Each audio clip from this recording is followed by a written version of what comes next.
This is the main event of the evening.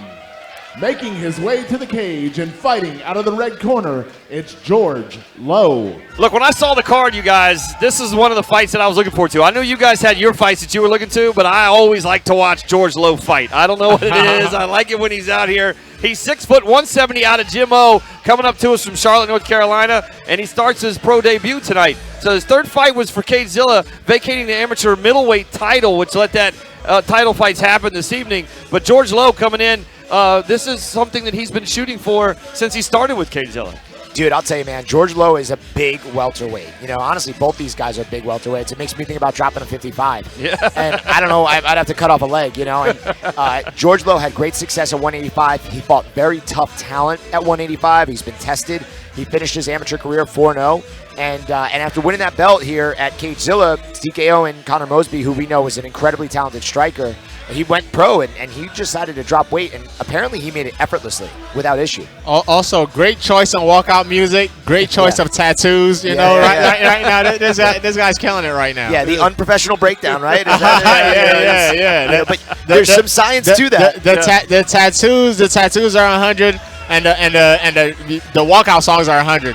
I will subtract some points for kissing the octagon when you walk in. Why would you subtract after that sweet cartwheel? Man, he's the fourth person to kiss that same exact spot of that same exact octagon that people have been walking on with their bare shoes. Chris, take it away.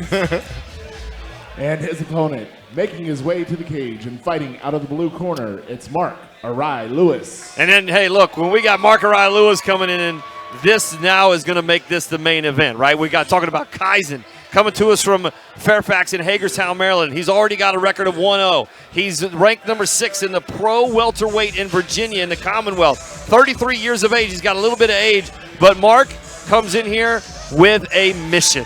Yeah, he sure does. You know, and he's coming out of that Kaizen MMA fight camp. He fought quite a bit prior to moving to Kaizen, but since going there, he's really become a well-rounded mixed martial artist and just such a better fighter in every way. Instead of just a kickboxer with some real nice flash for what it's worth, he was very creative. He had really unorthodox style, but since going to Kaizen, man, he's just put it all together. And you know, he's very tough. He's also physically now starting to settle in. Even at 33, it looks like he's in his prime. And we were talking about that earlier. You know, for MMA athletes, it really seems like the prime isn't late 20s. The prime is early to mid 30s, which is crazy to think about. But I mean, I think the majority of champs right now are over 34. Yeah. The average age for the champ is 32, but most of them are over 33, 34. You know, there's outliers, of course, that's kind of skewing the numbers, but most of them are 33, 34. Hey, but Marc Ari-Lewis is a Marine. We see Marines coming in before, and this guy's like his gas tank is always full to me. He's gone the distance a lot of times here, like 4 out of 7 times. So to watch him and understand his durability, but you know where that comes from, is because this big boy job, when you're having to go out there and be a part of the Marine Corps, you're not allowed to quit. Well, one of the things he does so well is he really controls the pacing. So he's always kind of fighting at his pace, and if it's not his pace, he's getting creative enough to earn enough respect where he can kind of set the tempo. So, and I mean that in 2 different ways, right? Pace is in, he's picking the shots, he's being first. Tempo as in, like, the amount of volume that he's throwing. And I'll tell you, man, he's good at doing that. I haven't seen too many people be able to push him on like in a grind, if that makes sense. He's just really good at keeping the fight where he wants it. All right, let's throw it down to Chris. We'll get the official introductions. Chris, take it away. Salisbury Center, this is the main event of the evening. This bout is scheduled for 3 5-minute rounds in the CageZilla Pro Welterweight Division. It is brought to you by our friends at the Nutrition Corner of Manassas, with a location right here on Liberia Avenue, helping the DMV meet their fitness goals. And now, starting out, fighting out of the red corner, standing 6 foot tall and fighting out of Jim O, he is making his pro debut. It's George Lowe.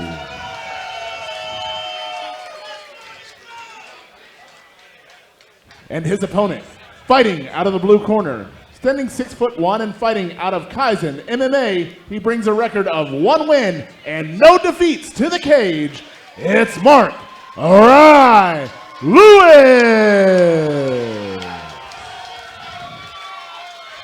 Once again, ladies and gentlemen, this bout is scheduled for 3 5-minute rounds in the CageZilla Pro Welterweight Division. It is brought to you by our friends at the Nutrition Corner, and your referee with instructions is Angel Ortiz.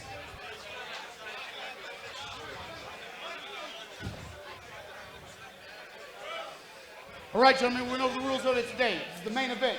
Obey my commands at all times, protect yourselves at all times. Fight clean, fight hard. Touch gloves, go back to each corner, get ready to come out fighting.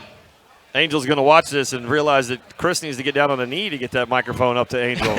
Yeah. Chris is so much taller than Angel Ortiz. This guy's brutal. We'll get the cage all locked up. Angel checks with each fighter, and here we go. Start of round number 1 is scheduled for 3 5-minute rounds. Main event tonight. Man, both these guys look big. Yeah, I can't believe these guys are 170. I like the body feints that I'm seeing off the break from George Lowe. You know, that's one of those things that I feel like MMA guys don't use enough. I see a lot of city kickboxing guys do it now in the UFC because a lot of those guys come from a kickboxing background. But in MMA, you don't see enough guys using body feints. Both of these guys just look like giants inside of this cage, like the cage needs to be bigger. And now I see Marcus doing it back now, you know, just showing a change of levels. You know, you don't have to throw everything.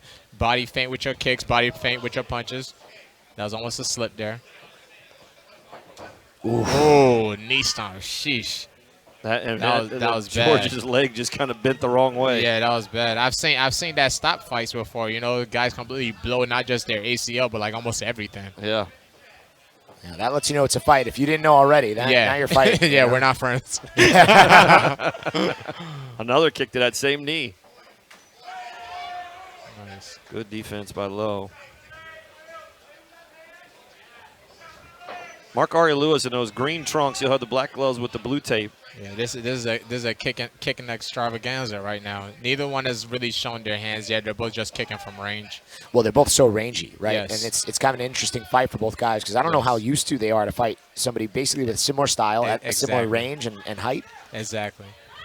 Now, if they are going to kick, man, I would say start looking for some leg kicks, some calf kicks or something, you know? And I thought that's what Marc was doing early against Lowe here. He's caught him a couple of times in that same knee. Now, Lowe seems comfortable switching both stances, where Marc is primarily just a southpaw. Yeah, I like it, man. It's a good pace. Both guys are showing good technique. Neither guys has wanted to commit it to any hands yet, but the kicks look good coming from both sides. Now, I would like for Marc to keep his hands high, you know. I understand, like, you're starting to have fun. You're getting into the kick game. You still want to keep your hands up.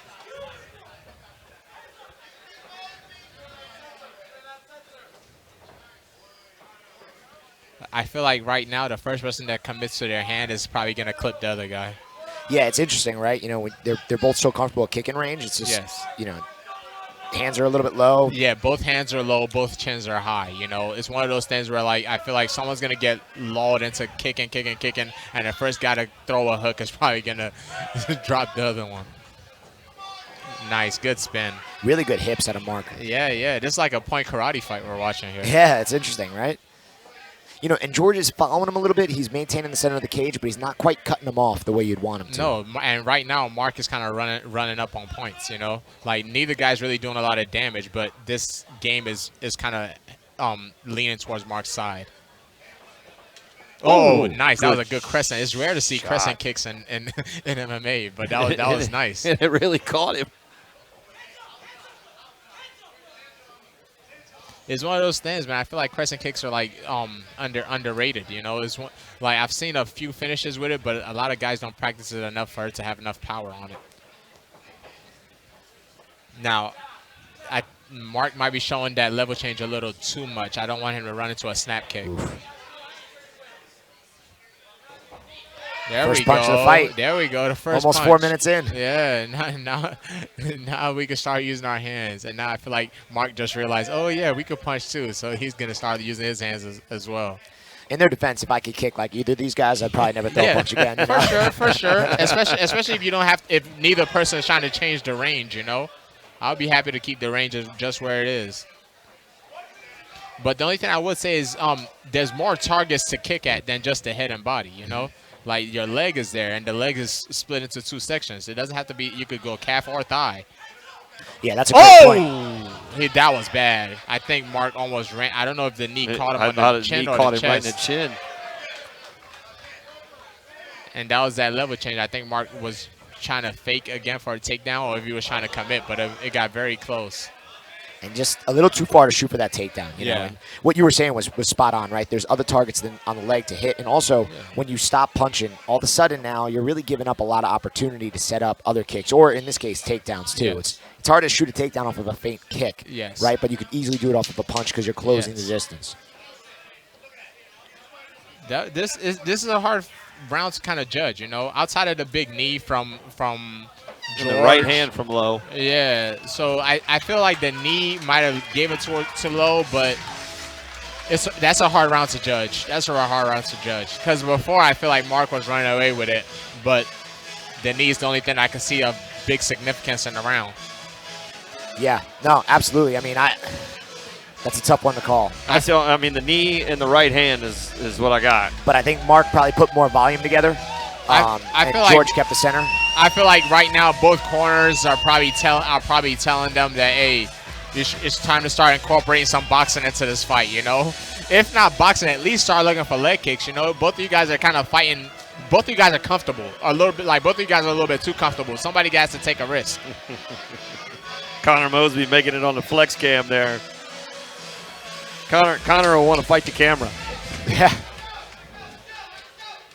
All right, we'll get the seconds out of here. The start of round number 2 is coming up. Remember, this is scheduled for 3 rounds. All those rounds supposed to be 5 minutes. Both these guys can go the distance. We've seen it before. Angel Ortiz letting them get kind of close before the cage is all locked up. Look, it's like they're just messing with Angel. It's not a popular move, but I wouldn't mind seeing more of those knee stomps from Marc. You know, it's not against the rules, and it's one of those things that's very effective, especially because of the way Lowe stands. Yeah, I'm about to say George leaves it out there. Yeah. I like at least now George is starting to attack the leg. You know, that was a good inside leg kick he just threw. Both guys, the way they both stand is so open for calf kicks, you know, because there we go. He finally threw it.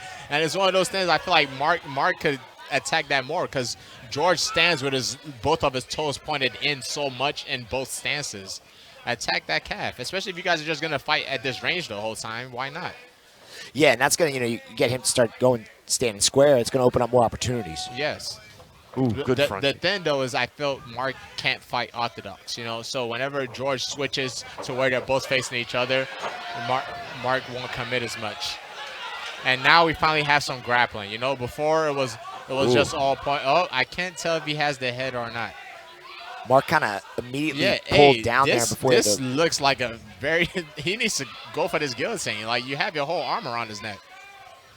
Try to get that arm in, slide it between his shoulder and your chest, and now you can make something happen. You have your whole arm around his head. Why don't you grab the guillotine? Even if it's arm out or arm in, you gotta attack it. The elbow looks a little high. Yeah, I don't think he's got it sunk in there.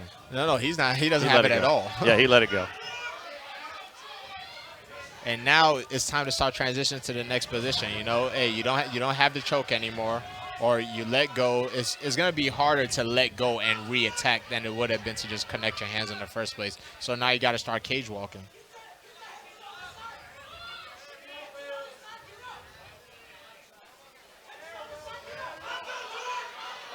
George got good pressure here. Marc trying to wall walk. Now he's got a hook in. Yeah. He has to keep his body against the fence. You know, what in these positions, the guy that's closer to the fence is usually gonna win the transition. There we go. Now shake. George trying to get that in there. George's a little high. He's riding a little high. Yeah, he's a little high. I think George might fall off if Marc is able to get a little bit more posture. You know, maybe just get on your toes, donkey kick one of the legs back. Yeah, just buck him off. There we go. Now this is a better position for George. Much better position for George. And the chin's down. Ooh, good adjustment there. Yeah, that was a great adjustment. The chin's tucked, but that's a lot of pressure. Now it's working its way under. Yeah, and I don't know. George might be able to just face crank him, you know? Like, just because your chin is down sometimes doesn't mean the choke is going to stop. Some guys are strong enough to choke you through your chin. Yep.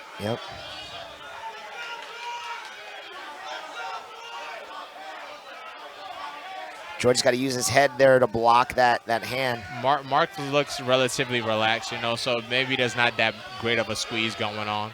Oh, good adjustment there from Mark. Clearing the hand and then using his left hand to get over that. Yes. That lever hand, which prevents the choke. Or really, I should say, in this case, the crank.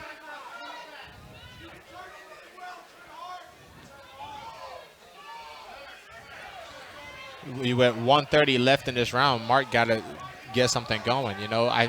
He's doing good fighting with his upper body, but his lower body is kind of static and not really doing anything. I like this wrist control body shot thing that's going on with George. Yeah, smooth. There we go, and now you can turn in, keep control of that wrist and keep turning. But the thing is, why Mark is fighting these positions is like he's doing one thing at a time. There you go. You got to work your lower body and upper body at the same time. Now George's going to be able to get that body triangle. Now that's really tight. Now the triangle is a little bit off, though. You can see it looks like George now that he's settled in a little bit. Mark did a good job going to the side where the foot is connected to the knee, but at the same time now the choke is going to go in the opposite direction. Yeah, and some of these longer guys too, some of them, they could eat that pain. You know, I've seen a lot of these longer guys. You could put as much pressure on that triangle as you want. They're just going to sit there. Now, is George one of those guys? We don't know.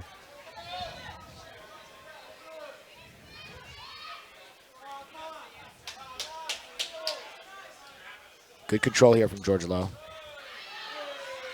Marcus staying relatively composed, though, you know, so at least he's not panicking. You know, he's just controlling wrists, trying to stay safe. This is going to make Mark come out and do some work in his third round, though. Nice. Now, it could be 1-1 or 2-0. Either way, Mark definitely needs to win the last one or needs to finish. Yeah, if you're coming out of that after getting controlled that way, you're thinking to yourself, all right, I need something here. I need to make something happen.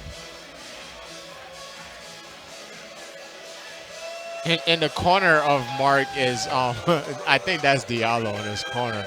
Which is so strange. It's like all these guys like train with each other. Like everybody's traveling.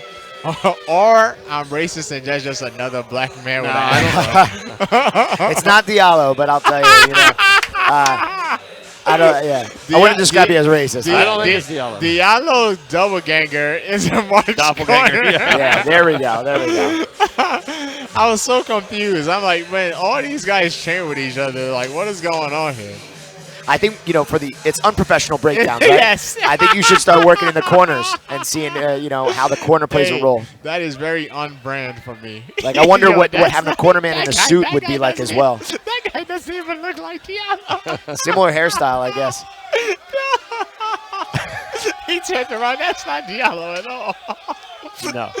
All right, here we go. Start round number 3. Back to the fights. Back to the fights. Round number 3 here at our main event.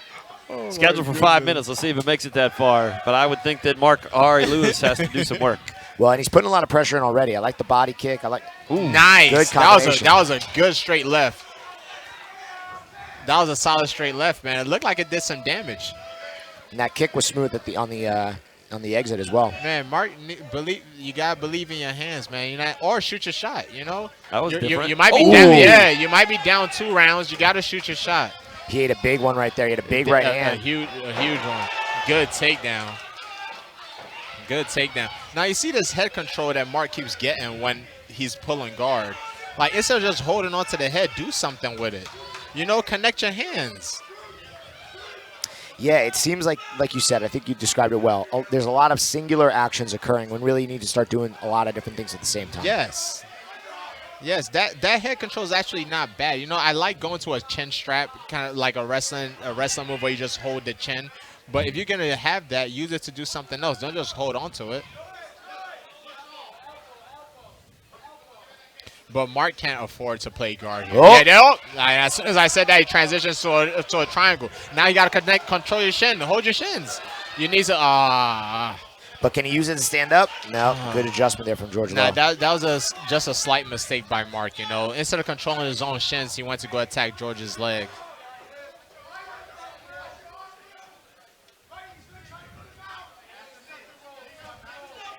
George applying a lot of pressure here with just over 3 minutes left.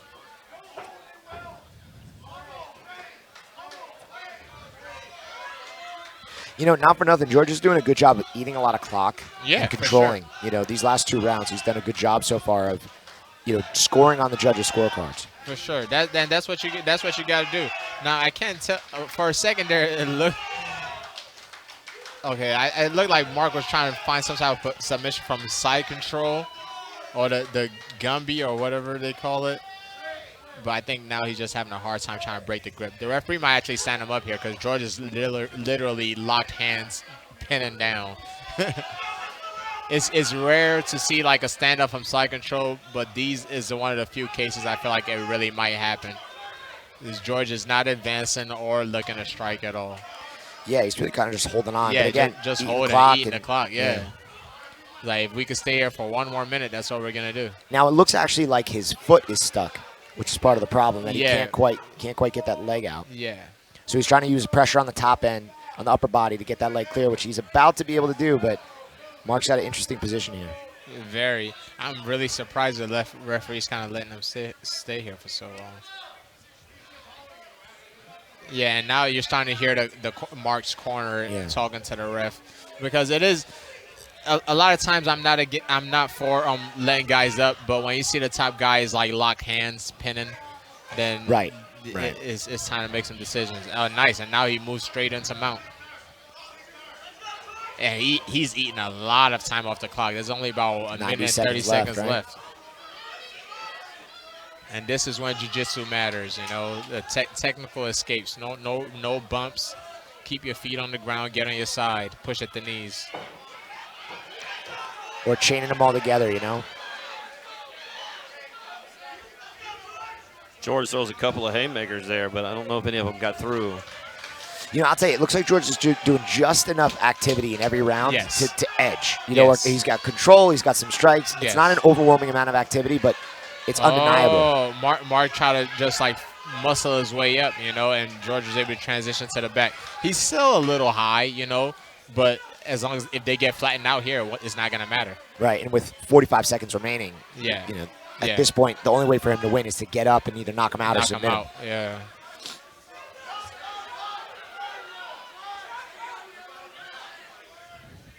Long 15 minutes of technical fighting. Not a lot in the first round. Yeah, maybe a couple of strikes. A very smart game from George, you know. The first round was almost all point fighting from striking, and then crossed ankles. And the second round was all George, and it looks like the same thing in the third. Very short time here from Mark. And you hear Mark's corner calling just to give it everything you got to get up, but with that body triangle. Yeah, he's not going. And George's control, it looks like that's going to be the end of the fight.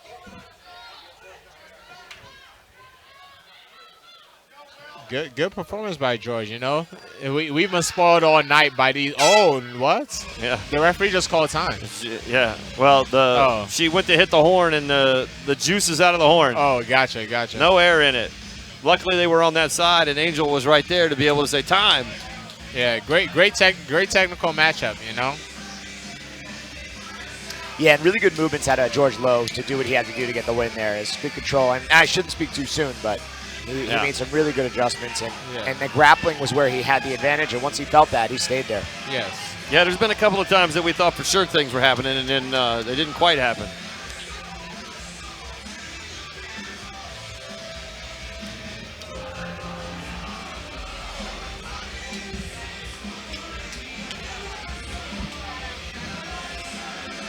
Great job by both fighters. It's been a great event tonight here as people start to file out at CageZilla 72. Now, don't forget, coming up here in May 20th to be exact, is TCB Thai Championship Boxing 33. Make sure you go online and grab your tickets for those. You guys can also stream it online at getwild.com. Going to be a tough one in the first round. We'll see if George wins the first round, but I don't think it'll matter here in 2 and 3. And I'll tell you, man, this was probably one of the best CageZilla events we've had here. So good. I'm willing to say ever. Yeah, it was pretty sharp. Hey, listen, fellas, we killed it in the pre-fight show. Right? We had a great pre-fight. Had lots to talk about. Sadiq, I hope you get healthy, bud. We're pulling for you. I appreciate it. Hey, there needs to be something next time you fight, though, when you're on television, that you give Charles and I a shout-out. I don't know what it is. I don't know. Yeah, like we're your inspiration. Like a wink or something? Yes. Or if I go like this, just know I'm talking about you guys. all right, that's what I'm talking about. If you go, just give I was give a thinking thumbs up. something more direct when you're on the mic. Just thank us for just being the fire. Yeah. Fuels your fire. My motivation. Yeah. The only reason why I do this. Pull your ear two times. One for me, one for Charles. Something. Hey, like I can hear you. Maybe point at both your ears. Yeah. Do something here, like hey, I got you, boys.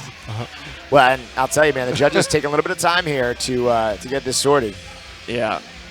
We've seen this before. We want to make sure we get this right. We don't want to have a Steve Harvey incident. Yeah.